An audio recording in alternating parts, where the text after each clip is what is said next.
Como decía alguien asustándome, pues ya está grabado y ya se va a ir a rodar por el mundo lo que dije. Bueno, más que espero no haber dicho alguna herejía, pero ayer hablamos pues de la maternidad divina de María. Pero el Concilio Vaticano hizo una cosa grandiosa en el documento preciosísimo de la Constitución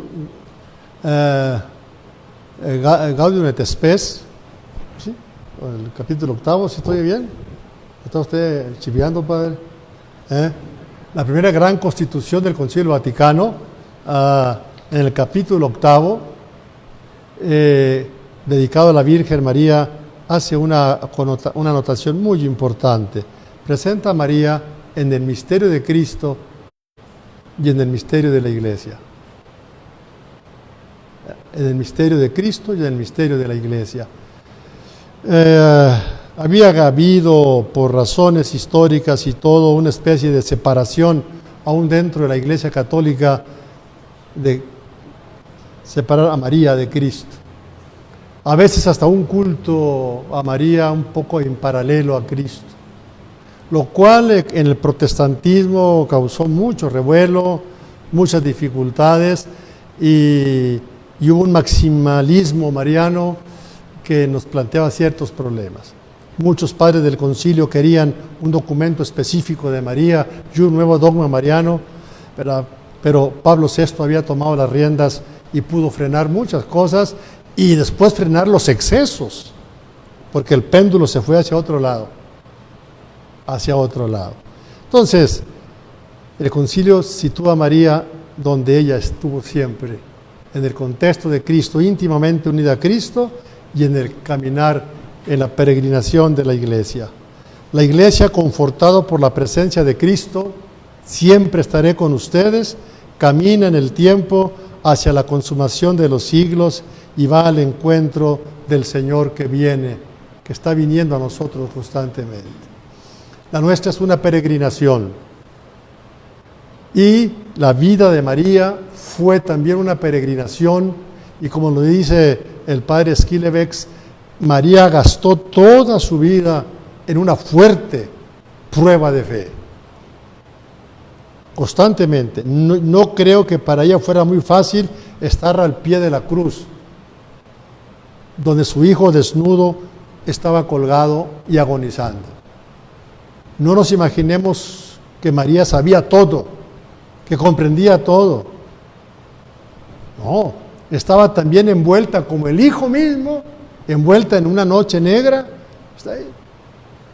Y así lo acompaña en su caminar, unida a él, ¿no? Y así acompaña a la Iglesia. Así nos acompaña, como lo vemos en la hermosa liturgia de la Inmaculada, por ejemplo, en el prefacio de la Inmaculada o en el prefacio de la Asunción que leíamos este 15 de agosto. Bellísimos, como un signo de nuestra esperanza. Camina en el tiempo hacia la consumación la Iglesia, pero en este camino precede recorriéndolo de nuevo, procede recorriendo de nuevo el camino realizado por la Virgen que avanzó en la peregrinación de la fe y mantuvo fielmente la unión con su Hijo hasta la cruz. Palabra del concilio. María, decíamos ayer, citando a Papa Juan Pablo, que María es un ejemplo activo y eficaz para la Iglesia. No es un fetiche, no es algo, una estrella errante a la que no. María nos lleva a Cristo y toda devoción mariana nos tiene que llevar a Cristo o no lo es. O no lo es, definitivamente. Por eso el concilio hace este cierre tan fuerte y tan hermoso en el capítulo 8 de la Gaudium et Spes. Lumen Gentium, perdón. Ya decía yo, Lumen, perdónenme. Lumen Gentium, Concit Christus. Lumen Gentium, capítulo 8. Le chivé al Padre porque sabe más que yo. Entonces, junta a María, la presencia de María en el misterio de Cristo y en el misterio de la Iglesia. Tomo estas palabras tan densas y evocadoras de la Constitución Lumen Gentium, que en su parte final, capítulo 8, traza una síntesis eficaz de la doctrina de la Iglesia sobre el tema de la Madre de Cristo, venerada por ella como Madre suya amantísima y como su figura en la fe, en la esperanza y en la caridad. Pablo VI le va a dar el título de Madre de la Iglesia. María. Después del concilio, dice Papa Juan Pablo, mi predecesor Pablo VI, quiso volver a hablar de la Virgen Santísima, exponiendo en una carta muy rápida, porque el péndulo se fue al otro lado, de tal manera que en un momento dado en que, no en el pueblo, porque el pueblo permanece fiel, los teólogos borraron a la Virgen, y algo de la Eucaristía se tocó también. Por eso ese hombre santo, ahí sí que pasión, que lleva el dramatismo del pontificado Pablo VI, inmediatamente interviene. Su primera carta fue Christi Matri, dedicada a la Madre de Cristo, y más tarde en las oraciones apostólicas Signum Magnum y Marialis Cultus, los fundamentos y criterios de aquella singular veneración a la Madre de Cristo. Recibe en la Iglesia, así como las diferentes formas de devoción mariana, incluso familias religiosas marianas que han nacido. Entonces, esta es la presencia de la Virgen. ¿Qué celebramos a la postre? El año 1987, Papa Juan Pablo declaró el año mariano. Los teólogos poco discutieron, incluso en el Vaticano, un año mariano. Sí, el Papa quería una cosa muy simple, que toda la Iglesia, cada hombre y cada mujer bautizado, miembro de la Iglesia, en preparación para la llegada del tercer milenio, tuviera un patrón donde medirse, un espejo donde contemplarse, un paradigma para su propia fe. Y propone el año mariano, dedicado todo él a la reflexión sobre la Virgen María, pero no como aumento de devociones y cosas simples. Él decía, los dogmas ya están, eso ya lo dejamos, ahora nos urge ver en María su valor ejemplar, lo que es para nosotros. María es figura y primicia de la Iglesia. La Iglesia toda tiene que verse en María y ver si ha respondido como respondió ella, si su unión con Cristo es como la de ella, si está disponible, obediente, humilde, sumisa a ella, a Él como ella lo estuvo. En el capítulo 12 del Apocalipsis vemos Signum Magnum, el gran signo, una encíclica bellísima de Papa Pablo VI, que nos presenta el Apocalipsis a una mujer con los dolores de parto, a punto de dar a luz, de poner en el mundo a un niño, pero frente a ella está un dragón rojo terrible, que está esperando que el niño nazca para comérselo, para devorarlo. Esa madre que está dando a luz es la Iglesia, en primer lugar. El evangelista piensa en la Iglesia que sincrónicamente en el mundo va dando a luz a Cristo, y siempre estará un dragón que se lo va a comer o va a tratar de comérselo. Pero cuando la mujer parió, Dios la sacó de allí, de ese peligro, y la llevó al desierto, a un lugar seguro, para que el dragón no se comiera al niño, es decir, a Cristo, es decir, al Evangelio. María está íntimamente unida a esa suerte de Cristo. Y la Iglesia tiene que estar grávida de Cristo. Y la Iglesia somos todos nosotros, no sé cómo andemos, de gravidez crística, grávidos de Cristo, para darlo a luz sincrónicamente en cada momento de la historia. Es la misión de la Iglesia. no tiene que autocontemplarse. ¿No? María es esa figura, esa primicia de la iglesia. Y este es un pensamiento bellísimo del concilio. Del concilio. Entonces lo que está, siempre que hablamos de la Virgen, siempre en sus advocaciones, en revelaciones particulares, pero cuando hablamos de sus dogmas, cuando hablamos de la Virgen, estamos hablando precisamente de algo que se refiere simple y sencillamente a su maternidad. Hay un texto que yo voy a compartir con ustedes, muy bello, muy bello, muy bello. Ayer leíamos a Pablo, los Gálatas, al llegar la plenitud del tiempo, Dios nos envió a su Hijo, nacido de mujer, para hacernos hijos suyos, hijos adoptivos, hermanos de Él y herederos de su gloria. En ese cruce de los testamentos está una mujer. ¿Qué hubiera pasado si Pablo dice, al llegar la plenitud del tiempo, Dios nos envió a su Hijo para hacernos sus hijos? Le quitamos nacido de mujer. Nomás quitémosle eso y verán lo que pasa. Yo di conferencias de estos, muchas. Trabajamos mucho en esa línea en aquellos entonces. Y en esa ocasión con un gran público platicaba yo, analizando las bodas de Caná, y le pregunté yo al auditorio, había mucha gente del SEDEC, le dije, ¿qué pasa si de este relato quitamos a la Virgen? Y una mujer humilde del pueblo me dijo, se cae, el relato se cae. El señor Talamás un día nos dijo, padres, sí se nos olvidó la Virgen. Se nos olvidó. Si ustedes van al seminario conciliar, a su seminario, y ven el retablo, el bajorrelieve, el retablo del altar, no está la Virgen. Esa fue la época, no está la Virgen. Está el Padre, el Espíritu Santo y el Hijo.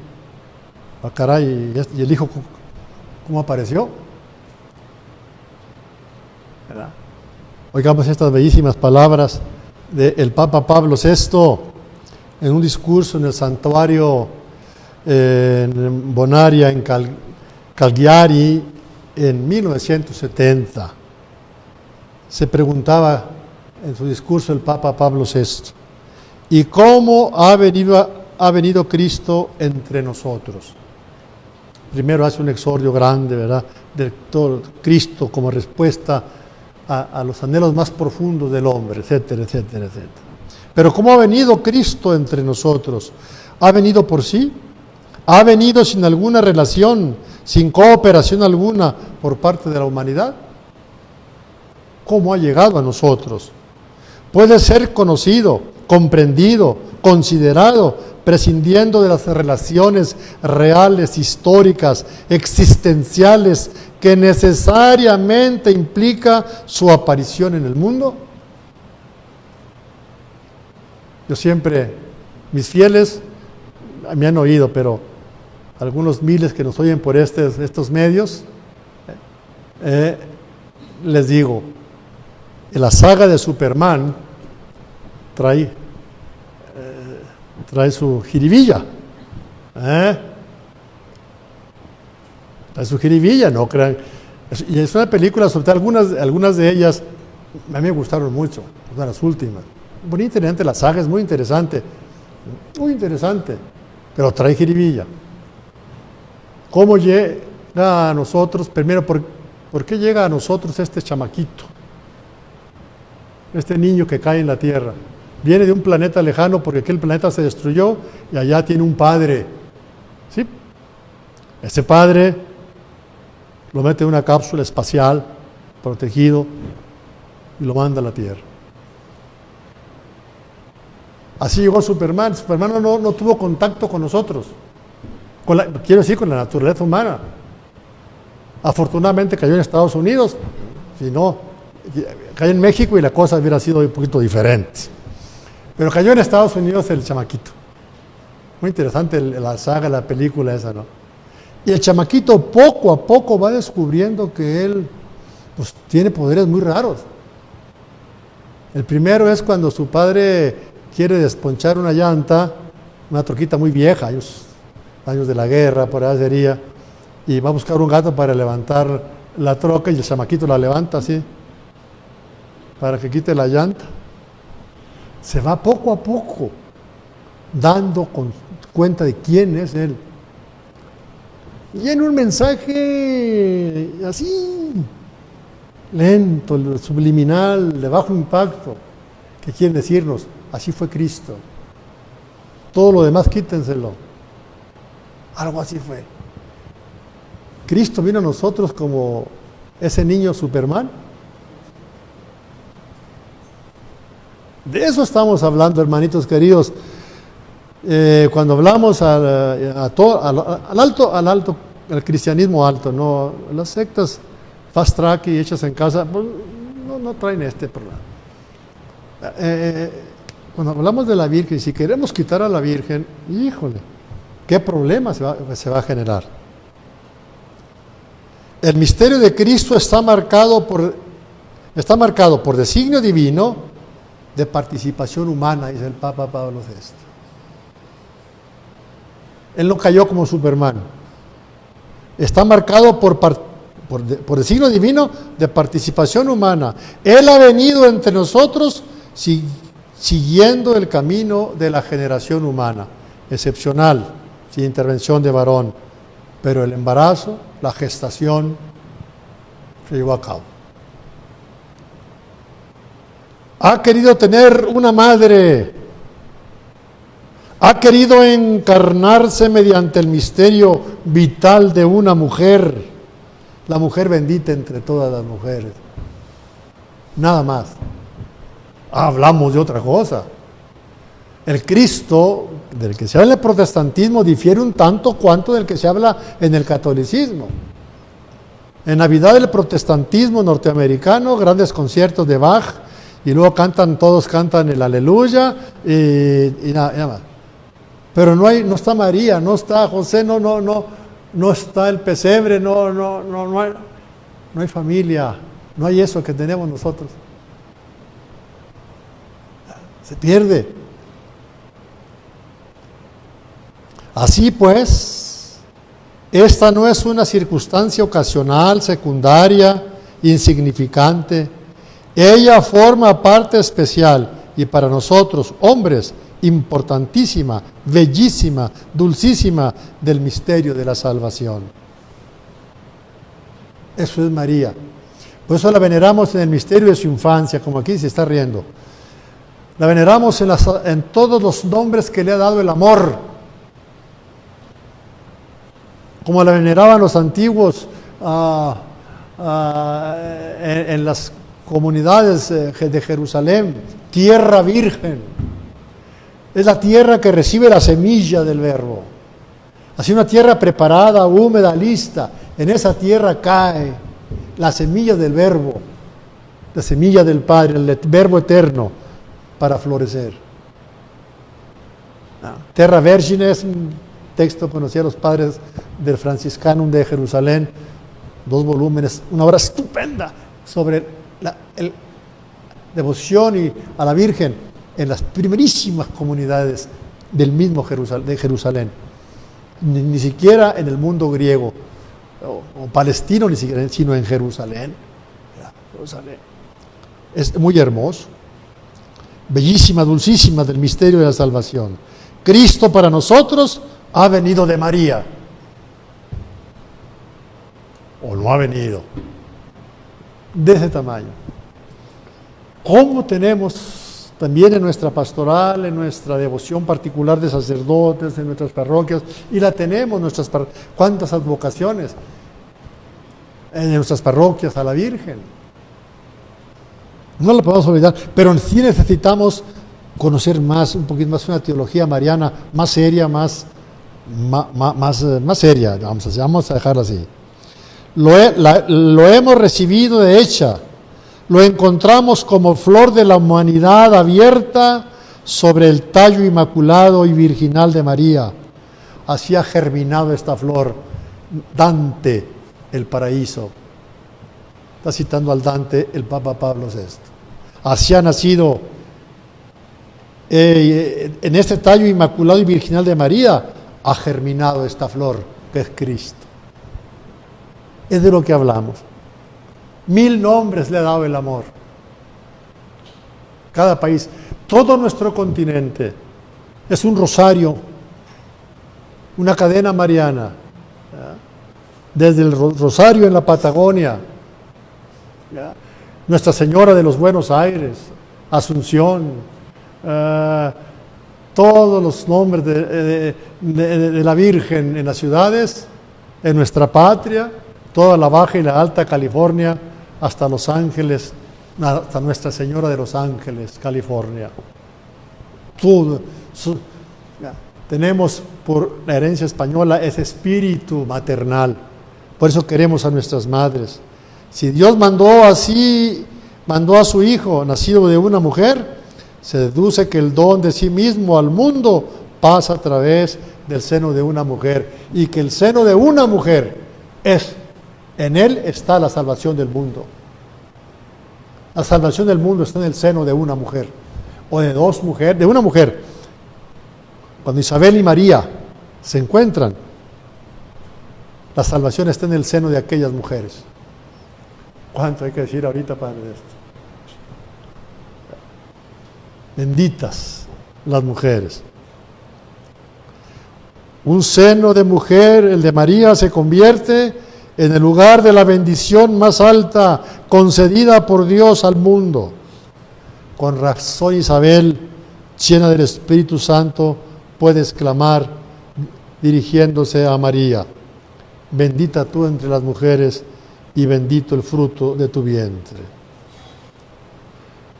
Por eso también nosotros hoy, termina Papa Pablo VI diciendo, tenemos que recibir como los magos, como los pastores, a Cristo de María. Si no nos gana un racionalismo, una cierta línea donde falte el amor. En un sermón muy hermoso del entonces cardenal Ratzinger, en un estadio por siempre, decía él que María es el principio femenino del cristianismo. Porque si prevalece el espíritu de Pedro, o Petrino, de Pedro, prevalece nuestra tendencia actual a la realización, a lo exterior, a la lucha, a los logros, qué sé yo. Perdemos esa otra dimensión de lo femenino. La iglesia tiene carácter femenino, lo ha heredado de María. Entonces, por eso si queremos ser cristianos, determinaba Papa Pablo VI, debemos ser marianos. Y repito, 1000 nombres le ha dado el amor. Y todos nos llevan hacia esa jovencita de Nazaret, que en el lenguaje del poeta francés Breton dijo el sí más importante de la historia. Les encomendamos a su intercesión, a su amor. Ella es madre también de los sacerdotes. Le encomendamos nuestra diócesis, que todos sus proyectos y trabajos estén inspirados en ella, en esta estrella de la mañana, ¿verdad? En esta estrella del mar, estrella de los navegantes, con que la invocaban los cristianos primitivos. Amemos a María y amaremos mucho a Cristo. Con esta súplica y con esta acción de gracias por el sacerdocio que aquí se encarna en la persona del Padre, celebrando este día su aniversario número 20, esperamos que sean muchos más, en esa actitud también, con pasión. Y pasión quiere decir con sufrimiento. A veces esto no es un lecho de rosas. Ya lo hemos meditado en los profetas estos días anteriores. Queridos hermanos, demos gracias a Dios por ello y vamos a continuar nuestra Eucaristía, el misterio de la encarnación y el nacimiento como un sagrario, como la Eucaristía, como la hora santa, como María el primer sagrario, la primer custodia en la que se exhibe a la víctima santa en nuestras horas santas. Qué hermoso. Pues muchas gracias, como siempre, y por esta hermosa fiesta que hemos tenido, y de veras al Padre le deseamos, pero muchos años de una fecunda entrega al Señor desde Él, en su sacerdocio, en su ministerio sacerdotal. Le damos gracias al Señor, que le pedimos que bendiga a todos nuestros sacerdotes, nuestra diócesis, que los fundadores de la diócesis todos descansan en paz, y que, bueno, Dios nos dé buenos sacerdotes, duros, para estos tiempos difíciles, plurales, conflictivos, muy difíciles, sacerdotes recios, fuertes, hombres santos. Vamos a decir la oración.